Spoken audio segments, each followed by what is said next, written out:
বিসমিল্লাহির রহমানির রহিম। মহান আলমিনের দরবারে অত্যন্ত শুকরিয়া, আনন্দিত, গর্বিত। আমরা রোহিঙ্গা মুসলমান, আমরা আরকানি মুসলমান। বাংলাদেশের জনগণ, বাংলাদেশের সরকার, বাংলাদেশের গভর্নমেন্ট, বাংলাদেশের ডিপার্টমেন্ট, আর্মির ডিপার্টমেন্ট, সবাইকে আসসালামু আলাইকুম ওয়া রাহমাতুল্লাহি ওয়া বারাকাতুহু। আমরা একটা নতুন চাঁদ দেখছি। আমরা তারেক জিয়ার চেহারা দেখার পরেও আমরা শহীদ জিয়াউর রহমানের চেহারা দেখছি। আমরা অত্যন্ত আনন্দিত, অত্যন্ত গর্বিত। মহান আলমিনের শুকরিয়া। আমরা মুসলমানের, আরকানের মুসলমানের কিছু আমরার নসিব প্রত্যাবাসন হইতে পারে এই সরকারে। আমরা একটা কথা স্মরণ করে দিচ্ছি, আমরা আরকানি মুসলমান। 1978 সালে আমরা জালেম বর্মার সরকারের নির্যাতনে আমরা বাংলাদেশে আশ্রয় নিয়ে আসছিলাম।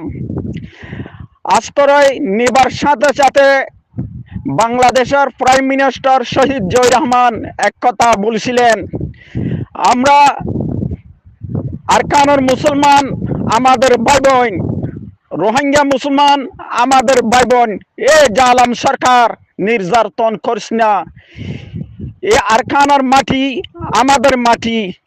আমি যদি জরুরত পড়িলে আরকান স্টেট আমি স্বাধীন করে নিব, একথা বলছিলেন শহীদ জিয়াউর রহমান। আমি স্মরণ করে দেখছি বাংলাদেশের তারেক জিয়া, বাংলাদেশের গভর্নমেন্ট, বাংলাদেশের জনগণ। আমি স্মরণ করে দেখছি আমরা রোহিঙ্গা মুসলমান, আমরা আরকানি মুসলমান বারবার নির্যাতনে আমরা শিকার হয়ে বাংলাদেশে আশ্রয় নিয়ে আসি। আপনারা আশ্রয় দিতে আছেন। শহীদ জিয়াউর রহমান যদি থাকতো আমরা এত গণহত্যার শিকার হইতাম না, এত নির্যাতনের শিকার হইতাম না। আমি স্মরণ করে দেখছি, আমি আমার আরকানি মুসলমান, আমার অধিকার নিয়ে আমার আরকানের মেটির মধ্যে শহীদ জিয়াউর রহমান যদি থাকতো আমরা আরকানের মাটিতে বাস করতে পারতাম, আমরা থাকতেও পারতাম, এত নির্যাতনের শিকার হইতাম না।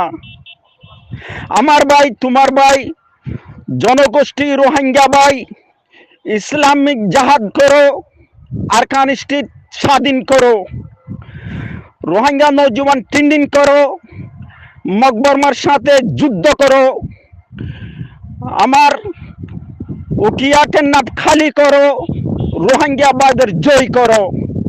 আরকানের মুসলমানকে একসাথে নিয়ে আরকান স্টেট, আরকানের মিটিকে স্বাধীন করো।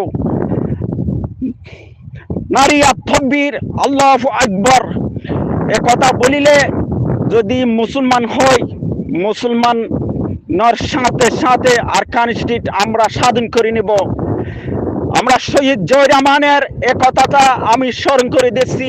আসসালামু আলাইকুম ওয়া রাহমাতুল্লাহি ওয়া বারাকাতুহু।